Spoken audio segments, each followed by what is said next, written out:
Hey, happy Thursday, everybody. We've got Song Bin Yim, and he is discussing game evaluation and scouting and connecting gamers with business strategies. So it's very important. I suggest you pay attention and take notes. Take it away, Song Bin. All right. Hi, everyone. Yes, we're going to be talking about game evaluation and scouting, but more importantly, on the topic of connecting gamers with business strategies. So, who am I? I am Songbin SB for the nickname, and I am the head of Agora Game Partners at the moment. And if you haven't already heard about Agora Game Partners from my colleague Jacques, who was recently on a podcast here, and I recommend that you actually go check out his podcast if you want to understand a little bit more about mergers and acquisitions that he actually covers in his podcast. But back into AGP and Agora Game Partners, we do fundraising, M&A, and publishing advisory. And what that means essentially is that we help studios raise funds, sell their company to raise funds, or help studios secure publishing deals.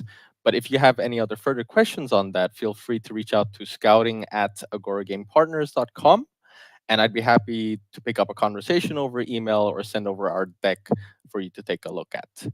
Now, how I want to start today is actually more so about my own personal journey and a little bit about my background and how my journey actually began. Now, like many other people out there, I started as a gamer when I was around 7 or 8 years old, and I've just gotten my first game or games since I got the orange box, which was Half Life, Team Fortress 2, Portal. And when I realized that now I instantly got hooked to gaming. For me, it was a way of escape, and it was a way out of real life to be able to play with random people, friends, or just have fun in general. But during that time, I didn't really have too many close friends, or in that school, I didn't really like the environment, to keep it short, or the people around me. But from that orange box, my favorite game was actually Team Fortress 2, where I believe at the time when I was 12 or 13, around there, I already had 14,000 hours in the game. And that number is very high because of three reasons. It was escape from real life, first of all. I was a competitive person, and Team Fortress 2 allowed me to do that. And I also got hooked onto the crafting and gathering of items to have the coolest gear. And I still played a lot of other games at the time where I found friends to play with or just wanted to play for fun. So Counter Strike Source, Warcraft 3, and all of the mods in there. I got into Dota 1, then Dota 2 now. I played Wolf Team. Maybe some of you have heard of that game, but it was very popular here in Southeast Asia and Asia. There was Arma 2 and other multiple games. But Team Fortress 2 was really the start of it all for my gaming journey, and there's a little bit of a sad story to this. When I was about 13 years old, the Steam market had just opened, and my inventory price was actually priced at around 30,000 up to $40,000. Um, and that was sort of the beginning of, oh, maybe there's a way to make money out of gaming. That's a huge amount. And I had a random friend from TF2 actually, which I played a lot with, that I think now was actually hacked, and they messaged me with a trading site to log into, which now that I think about it, it was so obviously fake. But I was just a young kid. What could I do? What did I think about? I never been scammed. I've never scammed people. So I logged into the site, and within 30 minutes, I couldn't access my account at all anymore. And the only way to actually get your account back at the time, from which I understood, was you needed the Steam key code within the CD pack, where I've already thrown all of them out. So I couldn't get it back. And that was sort of me just giving up on gaming there. Not on gaming itself, but the idea of making gaming in itself. But that was pretty much the start of me only considering games as something to have fun or something to take competitively. And from there, throughout middle school, I played a lot of CSGO.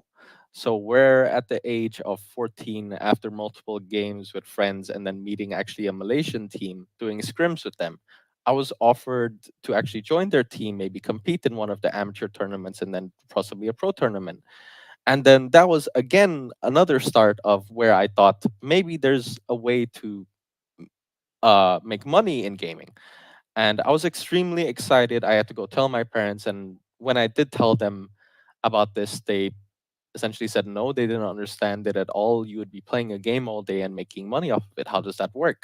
So they told me to focus on my studies, and they never really liked me playing games at all, which maybe some of you can actually relate to. Your parents actually telling you not to play games too much, for example. But From there, I gave up on gaming or the whole idea of gaming and making money in it again. And I just moved to a new school where I had friends or more friends. I went wakeboarding, skateboarding, just doing random things that teenagers would do. But in my heart, I always had an urge to go back home and just play games, even though during those 1 or 2 years of just not playing games at all, uh, I just I still had that urge. I still had it in me that I really wanted to play it. And I eventually did get back into it, and where I spent most of my hours in different games, I mainly spent it in PUBG. So PUBG actually came from a mod in Arma 3 where I played a lot of Arma 3 and played that mod. Eventually it became a standalone game. And I still had my competitive nature in me where I eventually hit the top leaderboards in Asia at around 47, the number 47. But I didn't have it in my heart anymore to even consider moving forward with this in any way, maybe trying out for a team, maybe trying out for a tournament, or to even consider making a living from gaming. Now, this was because of my two last sentences when I was growing up, but also when you're growing up in Bangkok or in Southeast Asia or in Asia during the early 2000s, you're not actually exposed to a lot of jobs in the industry. I definitely wasn't, and I definitely never heard of getting a job in industry. All I knew about or all I heard about is becoming an entrepreneur, starting your own business, or in the future just joining a big corporation and just working there for a number of years and then starting your own business. Those were the only things I actually thought about or actually knew about. And I never still knew the possibility about getting a job in gaming until I was about 20 years old, where I was doing business administration at the time, but it still wasn't something that I really wanted to do. I didn't have my heart in it. I did it more so for my parents' sake, and I would have much rather at the time done kinesiology or sports science, since the only two things I or the only two hobbies I had in school was going to the gym and playing games. And that's a story for another time. I still love fitness to this day. I still do it every day on top of gaming. But on top of that, actually, I still didn't see anything in gaming during that time. But while all of this confusion and what to do and what should my next step be, what should I be applying to for internships, I found out that there was actually a company in Thailand that was called Global Top Round and Game Round with employees from all over the world. It was a very international community. Some of them actually even went to some of the schools that my brother had went to before, and it was based in Bangkok. And during my summer, I was based in Bangkok, so I decided why not to apply there, do an internship there during my summer break from university. And from then, I never really realized how much excitement and joy I would have because I was finally exposed to a career path with one of my two lifelong hobbies. And how that went about is I did an interview and I did a couple of case studies where I reviewed games, and they were really surprised in how detailed my reviews were in comparison to other reviews that have been done in the past or internally, for example. And I still remember to this date, I had no idea what a game review would entail, or what to look for in a game, to be honest, to be reviewed. And I did a lot of research on my own research on how games were reviewed. So I looked at Steam pages, I looked at the negative and the positive reviews, what people were negative or positive about on Reddit or Twitter or any of the social media about a game. I kept up to date on that while I was applying, while I was doing all the case studies. And then I decided to sort of do my own twist on it. So focusing on mechanics and then how much potential the gameplay would have and what projects I could actually relate it to. So what others, let's say competitors in the market that actually could actually relate this game to. Because most of the games I was actually reviewing at the time was still in development and I gave my opinion on it, but some of the games were actually also released. So it was a very broad range of genres, where they were in development, and everything else. But from there, after my summer internship, I was offered a part-time position, but I wanted to focus on my studies, so I didn't take up on it. But then I thought throughout university, again, I wasn't exposed to any jobs around me, any jobs in my environment or anywhere I went. I just didn't see any opportunity. So I came back for a second summer internship where I eventually took up a full-time position at Global Top Run as a game scout, which I still do not regret to this date. But before that, I had so many conflicts on whether or not to take up on the offer, whether or not there was really a living to be made in gaming because of my multiple fall downs or my let's say heart getting shattered with a lot of the things that I could have done. And I wasn't sure that I could take something that I use an escape to socialize, to have fun, into a real career path. But now I see it was the right choice. I'm currently the head of games at Agora Gaming Partners, and I really just did take that leap of faith on my own, which has led me to learn and understand so many different aspects of gaming, the evaluation of a project, what partners could be seeking at the moment, how do you approach partners, for example. And all of this led to where I am. And I'd say the key takeaways of how I started in gaming would essentially be, what skills do you believe that you have from real life or in the current position you are that are transferable into maybe another position? Or despite what is happening around us, so let's say in the current state the gaming industry is, it's not exactly great, or the environment that we're exposed to at the moment, are there any opportunities maybe you think are impossible or you're not considering? And this can relate to possible partners, publishers, investors that you might not have thought to contact.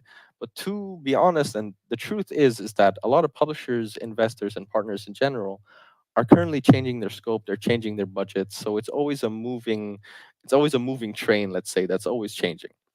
Now this also applies to maybe earlier stage or fresh studios coming into the industry, where you're only pitching publishers and that's all you've heard about.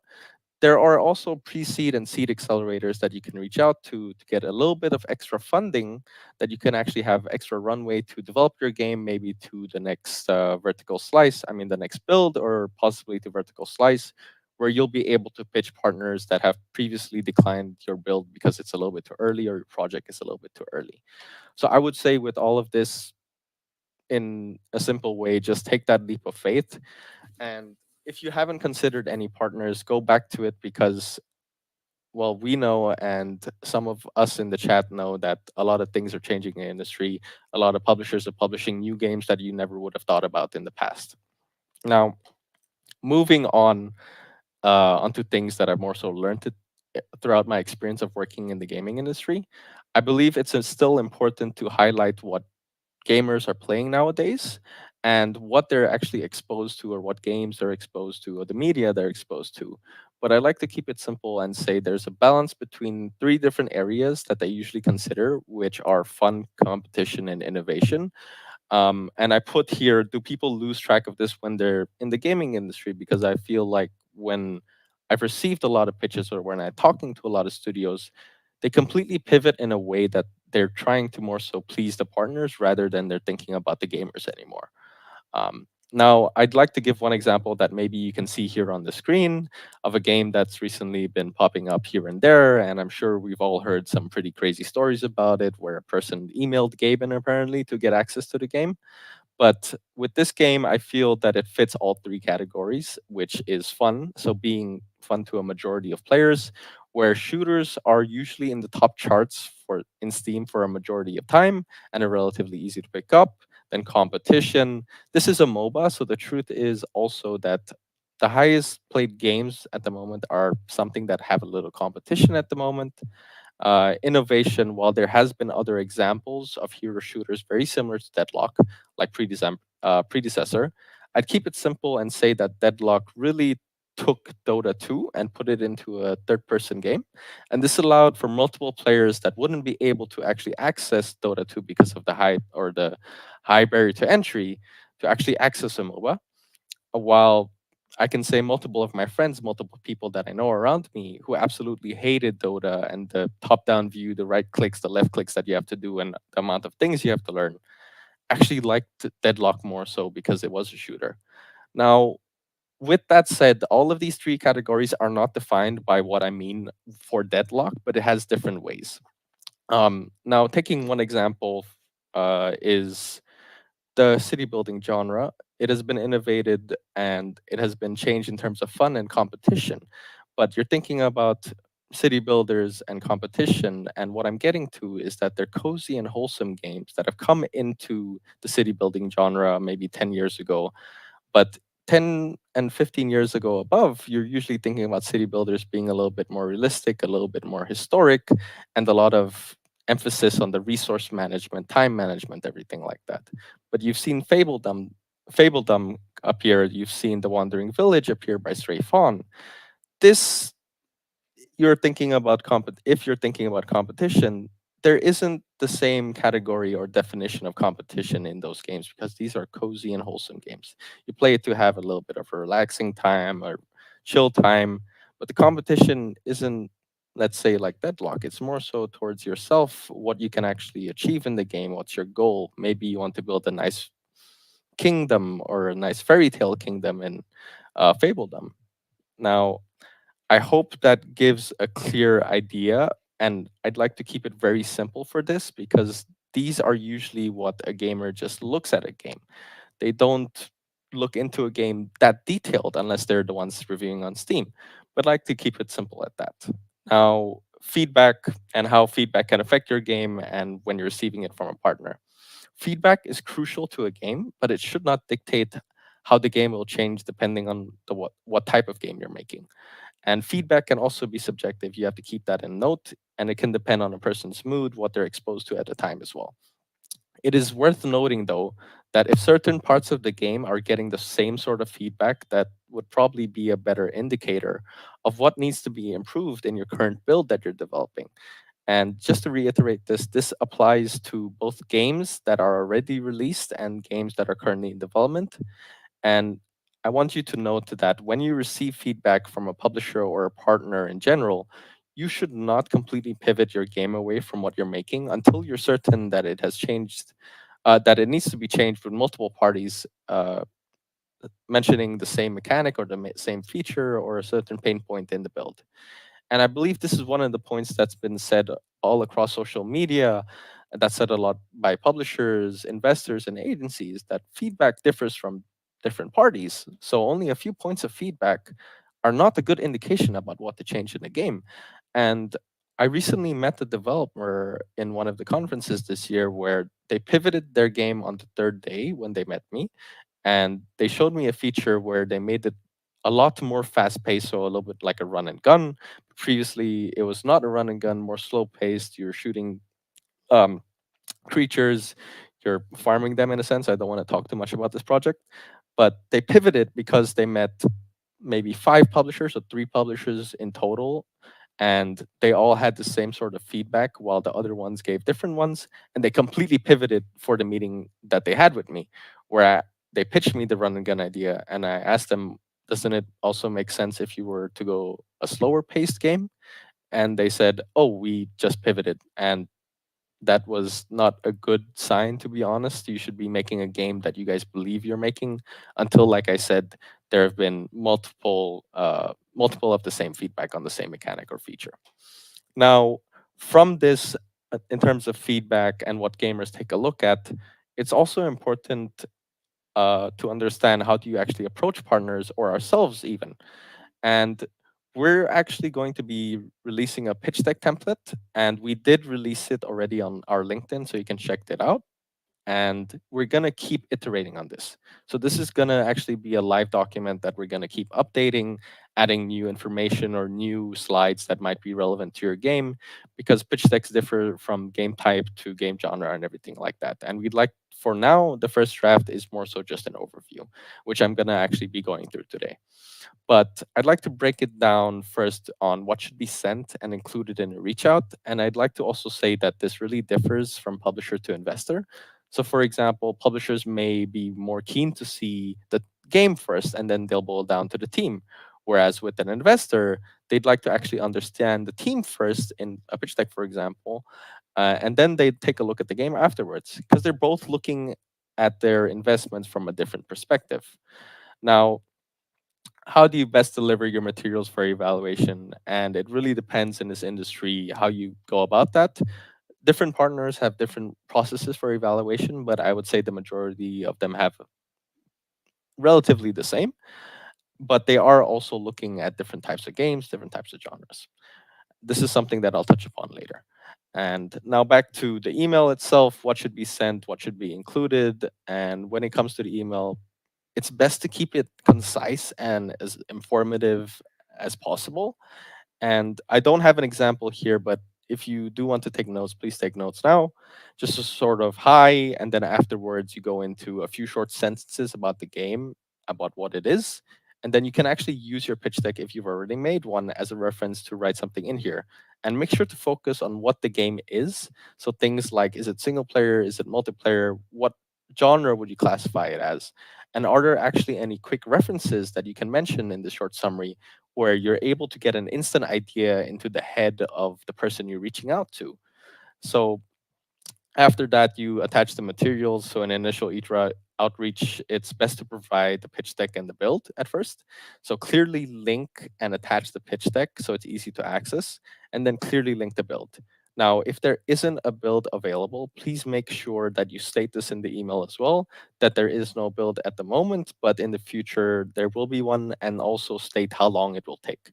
We will still take a look at projects with a pitch, but we usually more prefer to take a look at the build as well. Now, after that, provide sort of a summary of the most relevant information for a partner to take a look at. And this will allow them to actually quickly see and state whether it is for them or not for them. And then after that, it is also going to be able to allow them to input this into their pipeline and their database much, much easier. It's just simplifying the process for yourselves and them. Now, an example format would be game genre or type. Then after that, you would talk about gameplay. So a few short sentences will do what actually happens throughout the project you're pitching. And then platforms that you're targeting, so PC, console, mobile. Is it AR, VR, XR? And then is it engine, which is a little bit less important, but please do include it. Is it Unreal? Is it Unity? Is it Godot? Is it possibly a proprietary engine? And then the budget ask. This is where you'll state how much you'll need to fully develop the game, and then timeline, how long will it take until release. After that, you can also write a little bit of an overview about the studio. So provide some background about yourselves or your studio. And what is most relevant here is to mention the games your studio has worked together on in the past in the same studio. Or if this is a fresh studio, and you can actually mention on projects that you worked in the past together or separately. Now, I believe with this email, it will already eliminate pain points when reaching out, even to us again. This in, this provides the information really, really clearly, and we or other partners could even be able to say whether or not this project is a fit from them just from some of these keywords there.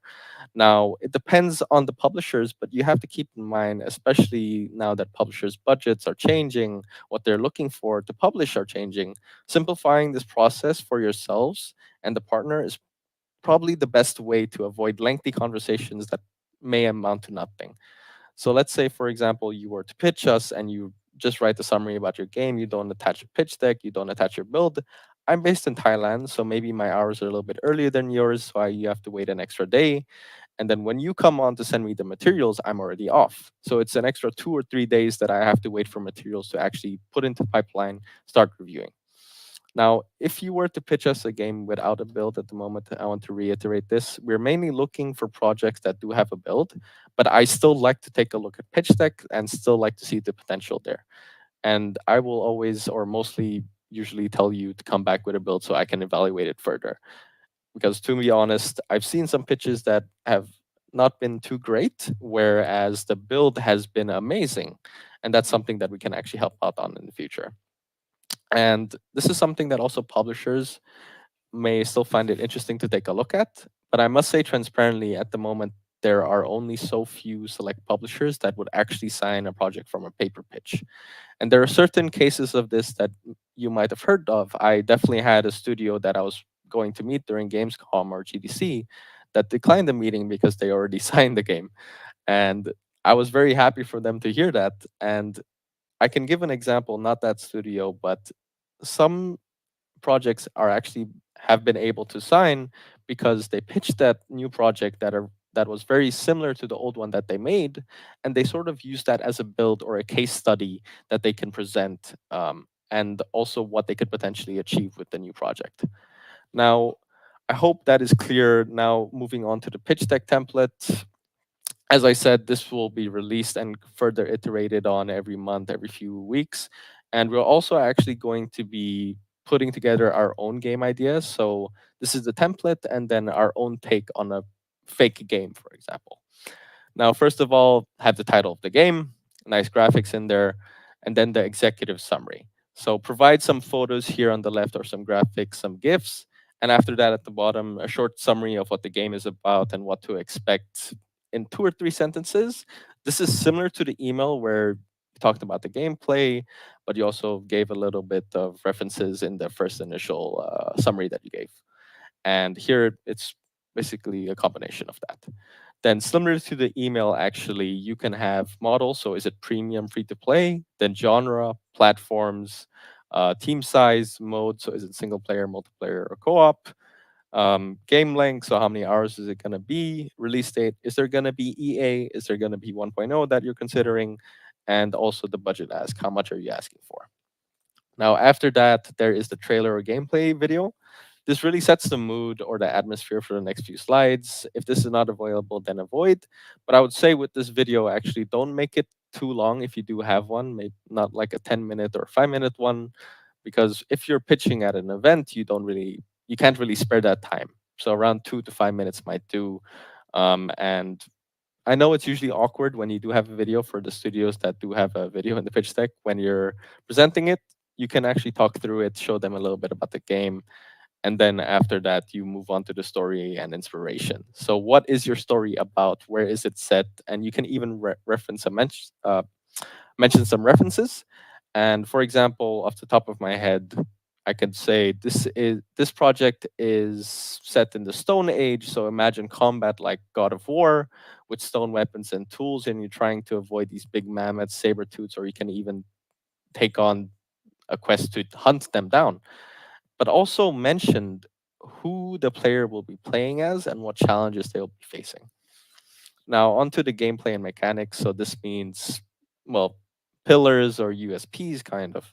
But here you also write a short summary of the gameplay. And I want to emphasize that it is really important here to provide a good overview of what happens in the game. And you do not want to be pitching your game where the partner may only understand the features of the game, but still ask the question towards the end of your pitch. So you're able to do all of this, but what actually happens throughout the game? That's where you really lose, let's say, the story or the flow of the whole pitch. So make sure to have that summary, get an idea into the partner's head, and then list out the main features that they be able to use or play through. And here you'll list it out as such. 1 or 2 sentences should do. And what would make it even better at the bottom is to have some sort of visual. So with graphics, art, or maybe a GIF, even better. Now, the game loop, this actually does have that Stone Age sort of loop that we put together really quickly. But the best way to present a loop is visually, where the player starts off, what the adventure they go on, and what they're trying to achieve.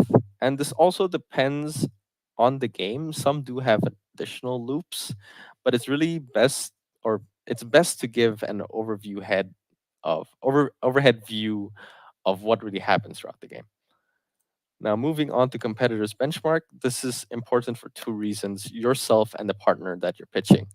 This will allow your partners and yourself to see the competitors in the market, but you also have to make sure that you look at games that would best fit. And what I mean by best fit is in terms of budget, size of the team. You do not want to be comparing yourself to a triple A game if you're an indie studio. And it is something that you can include, but I would suggest more so you have that as an inspiration rather than a direct competitor. But maybe it will be comparable in a sense of a feature. Um, and it is best also here to provide a range of games, so not only just 1 or 2, but maybe up to 5. And the ones, like I said, that have the best fit in terms of budget that you can maybe estimate, the size of the team, and the most recent ones that have been released in the past 3 to 5 years. And I would suggest do a little bit extra research. Don't really just look at the game, look into the studio. And you can do a lot of research on Google and ChatGPT. Has this studio raced in the past? There's a lot of information out there that actually allows you to see that. Or even on LinkedIn, they may say something like that. Now, onto the team slide. Here is where you'll be including yourselves. So, who is working on the game? And if you're a rather large studio, make it clear who the heads of the departments are, or you can even just have the heads or the leaders there, and then put below if you are considering the remaining members of the studio.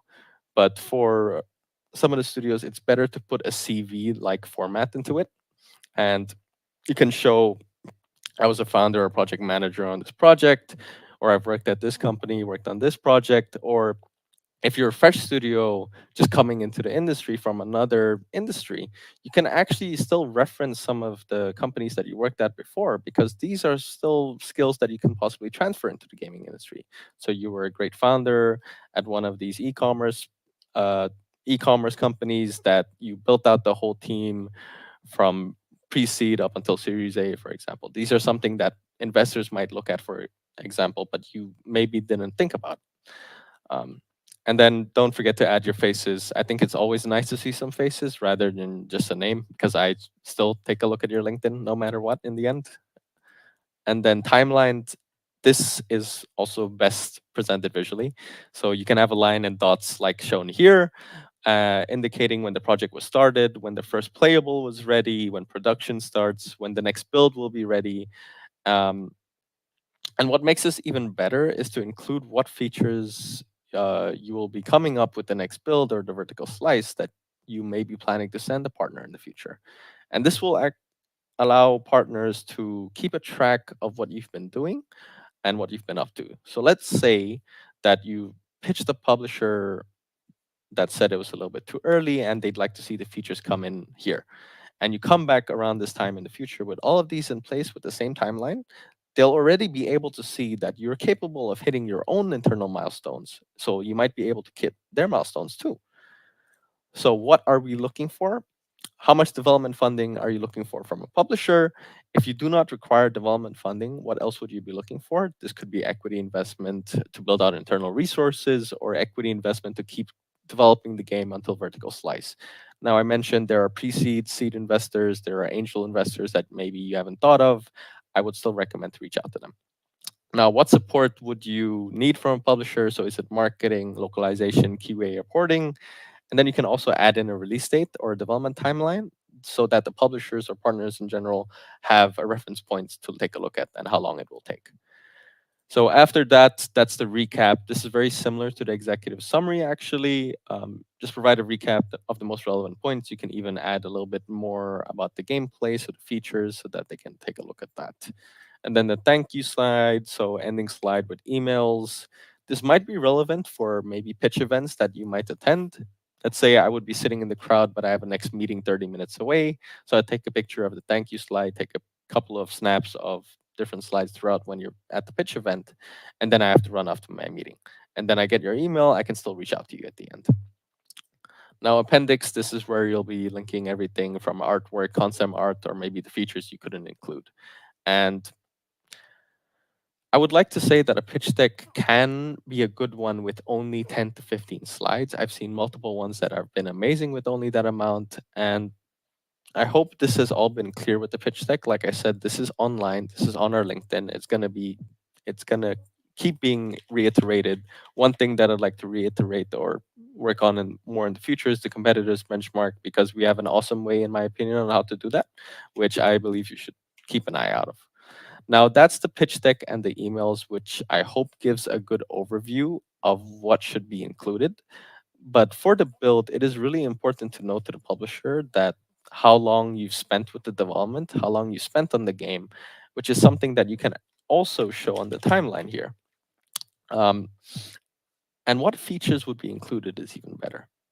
Now, I'm sure a lot of people have heard, but at the moment, partners are looking for later and later stage builds with a shorter timeline, but there are still partners out there that can consider an earlier stage and a longer timeline. But it is a much lower amount, I would say. Okay. So moving on to that, I would like to also just remind you that it is still interesting for a partner to take a look at development progress no matter what. So they may not be able to fund your game at the moment, maybe due to internal circumstances or the build being a little bit too early. But pitching them again is worth a try after significant updates if they haven't already completely said a flat out no. And when it comes to emailing people, you do have to understand that poking them frequently may turn out bad for you in the end. And it might be a little bit annoying. Like, I have my own WhatsApp and number in my email signature because I allow you guys to just ping me on WhatsApp. Maybe I'm a little bit too slow. You don't know what's going on. You haven't received an update. I don't mind that too much. But doing it frequently, or maybe doing it when I'm off on holidays or on the weekends, is something that's a little bit annoying, I would say. And you have to keep in mind that publishers have a life, partners have a life as well. And partners, especially, or publishers especially, receive a lot of pitches into their inbox, even more so than us. But if a publisher has indicated that they'd like to stay in touch and see the progress, it's best for you to email them with an update that you believe there has been a significant update. I really want to reiterate that in any of the materials, budget, or build, rather than sending them an update every month on what's going on. Unless actually we do this sometimes, they want the updates. They really want to keep in touch with you and see what's going on.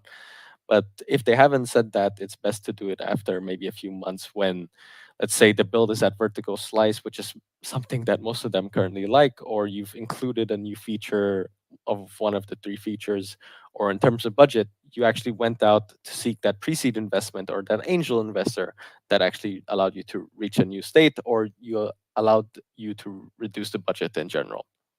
Now, when I say all of this, what I'd like to relate to is myself and other people who have played games in the past with friends. And I'm sure that most of you have actually tried pitching your own friends so that they can buy it and play it with you. And I assure you that you probably have in the past. And I'd say when pitching a game in the industry and pitching it to your friends, there are several overlaps actually. And I want all of you to think of a time when you pitched your friend a game that you'd like to play with them, and look at how many overlaps there really are with pitching a friend and pitching a partner. Because I want to bring this topic up because I've had a lot of publish or studios pitch me a game and they were a little bit nervous, where I came in just to stop them for a bit, give a little bit of references. I understand your game. It's a little bit like this, where they were a lot more uplifting and they sort of understood, oh, they understand games. Where the majority of people that you're pitching to, they usually understand games. So even when I was young, I was already pitching my friends to play a game or buy a game with me, even if it was single player, multiplayer, or co op. And I just wanted them to share the same experience as me. So think about it this way: you're on a call with them, like on Discord, or you're in person with them, and you tell them about a game or amazing new game that you've been playing recently, and you're telling them bits and pieces you found the most fun from the game. So for example, relating back to the pitch deck, the story, the game features, the loop. And if you're on a Discord call in person, you show them a trailer or a gameplay video to sort of get them even more enticed to play it. And then you go on to mention other games. Oh, we've played this game in the past together. Doesn't it sort of make you want to play this game too? And this is similar to the competitor's benchmark in a way. And if the game isn't released, you tell them what's coming out. Or if it's already out, you tell them what update is coming out soon that might get them interested. A new feature is coming in that is very similar to another game that you've played in the past.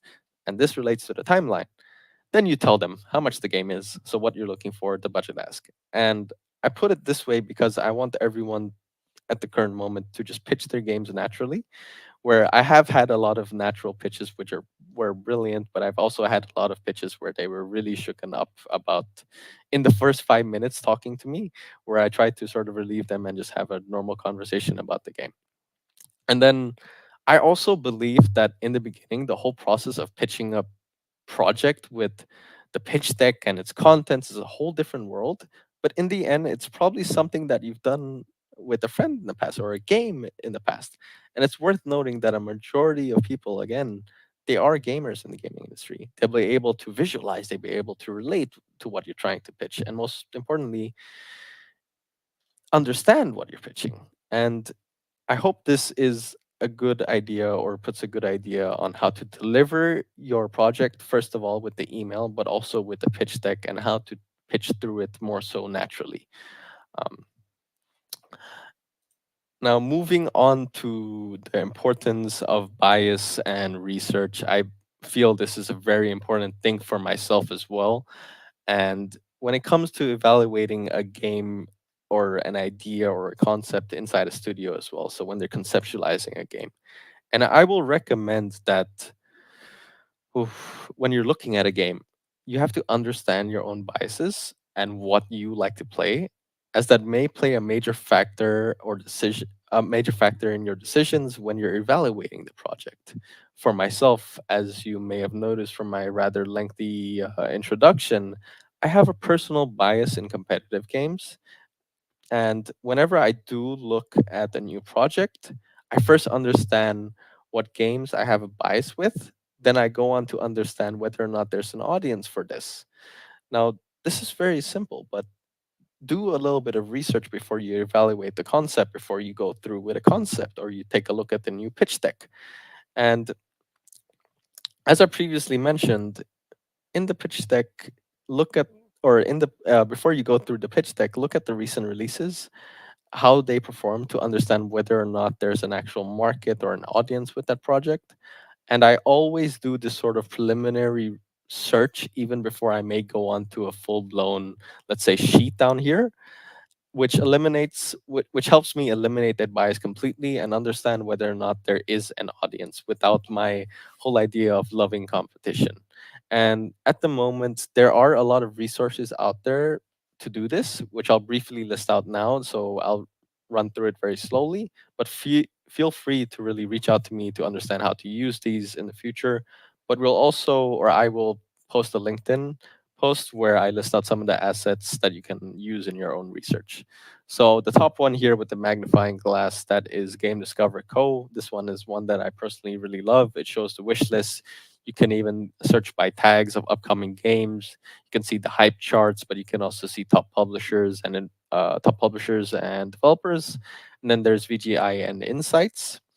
There is Game Analytics, and then down here, the sheet is called Alt Shift Market Study by Julian Corte. But this is mainly Steam. So if you can, it's a little bit small, but you can see there's a name, but then a Steam ID code over here. And then it brings up everything like release date, the base price, when was it released, how many reviews did they have, what's the review score? Was there a Metacritic? The categories listed on there, the genres, the tags. Was there a demo before it released, or even right now? The estimated sales on Steam, the estimated sales in a range, even, and then the estimated revenue. What's even better is the developers and publishers here and a short description. Now, when you're conceptualizing, let's say for your next project, you can actually use this along with your uh, concept period, where you can take a look at the games that are currently in the industry, and you can also do your own research about publishers that you might outreach at the same time, because you can see here Crying Suns has Humble, and then Stray has Annapurna Interactive, um, and then afterwards you can go through multiple new games that you maybe have never thought about a publisher publishing in the past, which now they are, or they have in the current 3 to 5 years. Just want to state that please make it 3 to 5 years. These are usually the most relevant. And this is really useful in the beginning and eventually for your competitors benchmark in the pitch deck. And you can even create a sheet that you'll allow the publishers to look at. So you can even link this into your pitch deck. But I would like to say there's an awesome thing to add into the competitors benchmark called sort of a spider chart. We're going to add this into the pitch deck hopefully soon, which I hope you all can see. But these are really useful in the end. First of all, the reason for this is good for you on the concept phase, help evaluate how the market is of your game genre and type, how it's done in the recent years, so you can take a look at the revenues, copies sold, the size of the studio. You might have to do a little bit more information or digging about. Are they maybe under another group where they may be invested by one of the big VCs? And you'll be able to also relate yourselves or compare yourselves to what you're offering in terms of gameplay, budget, and size. But on top of that, this will also give your partners case studies to use in their own benchmarks when they do it. So they already have a start. So this is also part of the process of simplifying it for everybody. And they're also going to be able to use this in the forecast when they're evaluating it further. And if you've done your research and all similar games, let's say, that have been released with a revenue number that's actually below what you're asking, why would a partner be convinced into funding your project? And this is a whole separate conversation in itself, but I'd like to keep it simple here. The truth is, when getting funded or trying to seek funding, a lot of the partners are seeking an ROI range of at least 1.5 to some even higher, 5%, 10%, or even more. And do keep in mind, please keep in mind that publishers, investors, and partners differ from what they're looking for. what you're building, which in the end may not be a fit for who you're reaching out to. Publishers who released a certain game genre maybe 5 years ago possibly completely changed their scope to only focus on a select few genres. Where at the moment, there's a lot of publishers that are changing their scope. They're not sure about their scope. They're not sure about what they should publish in the future. So I want to sort of end it very soon where I'd like to say to everyone, do your research in terms of publishers and projects out there. This will help you, first of all, evaluate your own project, whether or not there's a market. And then, second of all, this will also help you in your search for publishers and possible partners. And if you're a studio that's struggling to move to the next build stage, the vertical slice, please consider there are pre-seed accelerators and seed accelerators, but there are also angel investors, which are a little bit harder to find at the moment. And they could be someone that could potentially help you eventually land a deal in the end. They'll give you a little bit of runway to work on your project. I just want to reiterate that. Now, it's not something that you have to do. There are also funds in certain countries like Germany. And yeah, I mean, it's a tough industry at the moment. I actually joined when it was at its roughest. Now it's still rough, but I'd say I'd like to keep, or I like to keep everyone a little bit more uplifted. Try to make things very simple, where there's a simple process. Everyone is providing information to one another, which allows them to give answers very clearly in the end, not any behind the scenes. Oh, we like this project, but we can't do this. I like to say it very honestly and transparently. Yeah, I mean, that is pretty much it now. You ready for some questions? Hello? Can you hear me? Yeah, I can hear you. Okay. You ready for some questions? Yeah. Okay, great. Okay.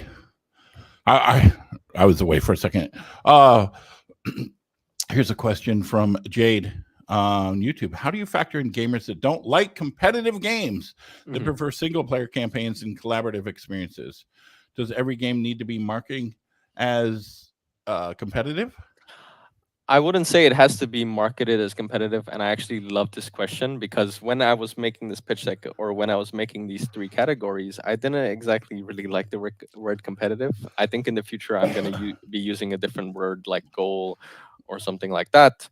But what I mean by competitive is not only is it a competitive game like a MOBA or a CS:GO, but is there any sort of challenge in it? So like puzzles, you're not competing with anyone, but you're competing to get through this puzzle, get through something like that. And in a single player campaign or collaborative experiences, let's take Souls like, you're sort of competing with all of these bosses that you really, really want to beat. And it is not in any way have to be competitive. I'm going to be changing that word in the future, but I really, really like this question. Okay, good. There's also a nice, whoops, get off my screen. My antivirus popping up. A very nice comment here. Appreciate the beautiful spreadsheet at the bottom of this slide. Thank you very much. I see maybe connective. Oh, that's a no. I will be changing it in the future. Maybe not connective. I'll be Maybe not thinking about connective. it. Okay. So here I've got some questions queued up back here. What are some key indicators in market research that signal a trend worth investing in versus a passing fad? Sorry, could you repeat that? What are some key indicators in market research that signal a trend worth investing in instead of a versus a passing fad? Oh, that is a very hard question to answer, to be honest, because like I said, there are so many new genres and so many new innovations coming out. But what I said towards the end is a good indicator. Like in the genre that you're making it for, or you're making a project for, are there any projects that have hit the revenue number that your budget is in? So that would probably be a good indicator. So if in general or the average is around 2 million, where a project like this or an indie studio with this genre is making a project and you're making the project in 3 million, there's going to be no real indicator that you can predict whether or not this project will be good. And if you're innovating on a new, let's say, feature, you're going to have to be able to prove this. And what I mean by this is also with research, but also with a build. That's why the materials really come into play. You can't research into everything that will give you a direct answer. It comes along with the materials you provide. So whether or not your build actually shows that feature being fun, or I like saying fun a lot, but actually proven in the build itself. I hope that gives a good answer, but some things really can't be researched to predict trends in the future, let's say. Right. And fun is speculative, right? What I may think is fun, you may not think is fun. Right. Exactly. Like when I was a full-time Twitch streamer, people ask me, well, how do you engage your audience, or how do you build your audience? How do you be a good Twitch streamer? And the answer is, well, be entertaining. Right. So what does that mean exactly? What is entertaining? What may be entertaining to me is totally not entertaining to you. And fun is definitely a very important factor. So that Yep. actually leads up to this question right here. Player feedback. I know you talked a lot about player feedback. How do Mhm. you differentiate between valid player feedback and noise, especially when the preferences are so diverse? Hmm. That is also a really good question. Let me have a think about that. How do you differ between player feedback that is valid and also just noise? I think it's a matter of really listing it out and taking a look into what they have proven feedback into. So you might notice in some players which actually speak out on a review, they focus more so on this mechanic. So you can sort of categorize it in this these types of players are giving feedback on this category, and then the ones that are noise, what are they actually talking about? Maybe they're not talking about the game at all, maybe they're not even talking about a feature in the game. And you really, essentially, when I look at feedback in the beginning, I put it into a sheet and I sort of divided them into how people actually react and which ones I consider actually valid, because some players have very negative feedback where it just doesn't apply to a game. And a lot of people also have different preferences and different things that they're exposed to. So we've worked on a project in the past that we did get a publisher for, where the amount of feedback we've had before launch was amazing. But when it did go to launch, the feedback in another country, let's say in Asia, they didn't understand the game at all because it's not something that they were exposed to. They were growing up in a very nice family, and they couldn't really relate to the story because it was more so a narrative game. I hope I answered that clearly, but what I would say is try to segment the categories of feedback to try to see which one is noise and which one is valid, and really focus into what players are focusing on to. So features, mechanics, the visuals, for example. And Well, also what is also most repetitive in the feedback as well. Please keep an eye out on that. right, right. Because if a bunch of people are saying the same thing, there's probably something to it. Yes, there is very likely a very high chance that there is something to it. And And you can be so inside of your game that you don't know if it's good or bad, or like, and you're so in love with a feature, and that feature may be something that nobody wants or yeah, cares about. that's one thing maybe I forgot to mention. Maybe back on this slide, if my screen is still up. Sure, we can put it up there. Sorry.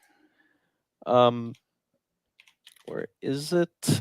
Do people lose track of this when working in the gaming industry? Because I feel like I said this before, that you're so focused into pitching publishers and partners where you don't actually give yourself time to think about your game towards the gamer.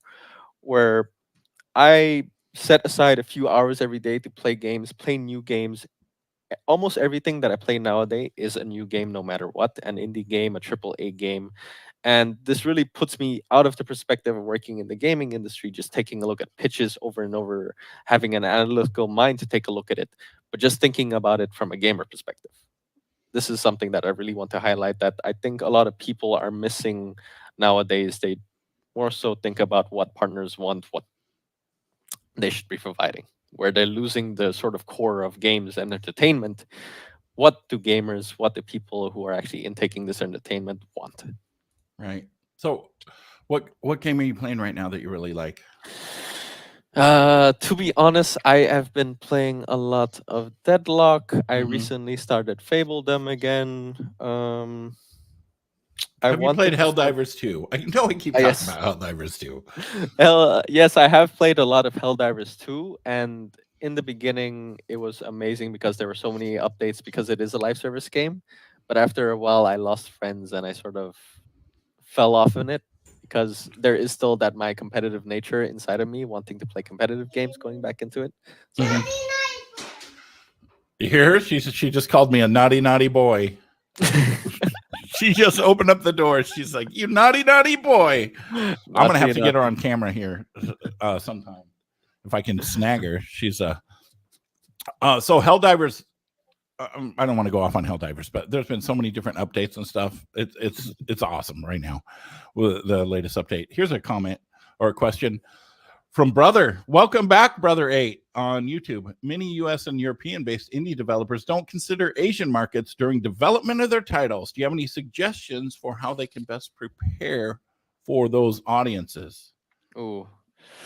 I love that question, but that really ties into what we're exposed here in Asia. Now, how to best prepare for that? What I can say, at least where I'm living at the moment, a lot of people are exposed to mobile games, to be honest. A lot of them only have the money to afford a mobile at the moment to play mobile games on the street, wherever they can. But you can also see from Korea, Japan, and China what games they're currently playing. So, Black Myth Wukong, I'm not going to mention that one. But in Korea and Japan, for example, they play a lot more of these anime games, a lot of cute girls, everything like that. So that might be something that you consider. But also the art style in Asia is a lot different to the European ones. They're sometimes a little bit more stylized in Asia, a little bit more, let's say, anime. I love anime, that's why I'm mentioning it. But they are generally towards that areas. Right. And some of our partners that we're working with or really close with are based in Asia because, well, I'm based in Thailand. Pontus is also based in Thailand, along with Titus, which are some of my colleagues. And a lot of these actually have to understand the appeal that it has to Asia, which one of them is the visual art style. So I hope at least the visual aspect you can take a look at. You can take a look at some of the games. Oof, I cannot mention one off the top of my head. Maybe you can search some of the Korean publishers, for example, Kakao, what they've published in Korea. Um, Krafton is more so focused on the European side or the Western side. Maybe you take a look at Nexon. They have some good examples. Then there's NCSoft.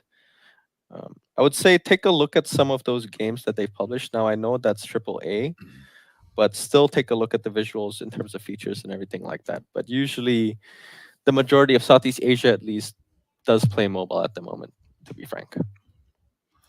So basically, the answer is look at the games that are popular there and use your brain and get some ideas from them. Possibly see what they're doing. Oh, that sounds like a rude. Use your brain. Just use your brain. No, but just No, like look at that stuff and see what's popular. And you got, I mean, you got to, like you said, you play a lot of different games, so you got to not only keep up on the trends, but also know the difference between a trend and a fad. yeah, And you got to see what is popular, right? And how to integrate that into whatever it is that you're working on. Like you don't want to be like, oh, this is popular in the Asian market, so I'm going to make my whole game around that and then hmm try and sell it in the US because the cultural differences, it may or may not appeal. yep, that is very true. I mean, that was the point with one of the projects that we got a publisher for, where it was just a story. So, in terms of story or in terms of narrative, when you grow up in an Asian family, they're a little bit more controlling to, let's say, a European or US based family, where even myself, I had to sort of just do everything or most of the things to my parents' sake. And with that project, it was more so that the story was based around a European family, very loving. Whereas when it launched in China, nobody understand it. The most of the negative feedbacks is like, this story is too boring. Or even now, for example, in Asia, we are exposed to anime. We are exposed to so many different animations, where I feel at least, or a lot of the Asian people feel that these stories are much better than the European stories. So they're intaking a lot of media that's a lot more different to the European or US standards. Awesome. Well, thank you so much for going on here. You had I mean, we're a little bit past time, but do you have a final thought? Um, Thoughts are running out in my Get good, right? Get good. mind. Get good. Get good. One way to put it, yes. Uh-huh. But guys, please, during these times, please take a look at other publishers that you may not have considered, because now is the time that you should definitely reach out to them, try it again, and like I say, don't poke them too much where they might get a little bit annoyed. Give them some time to actually consider your projects and take a look at your projects. So, yeah. Yes. Yes. Thank you so much. And remember, everyone, if you would like to join our Discord, if you're not on our Discord, discord.gg/indie game business. And if you wanted to keep an eye out on the post session chat or the AMA questions over there, Songbin, that would be awesome. Okay. So if anybody has any questions afterwards, but we've got, what have we got next here? Let me pull up.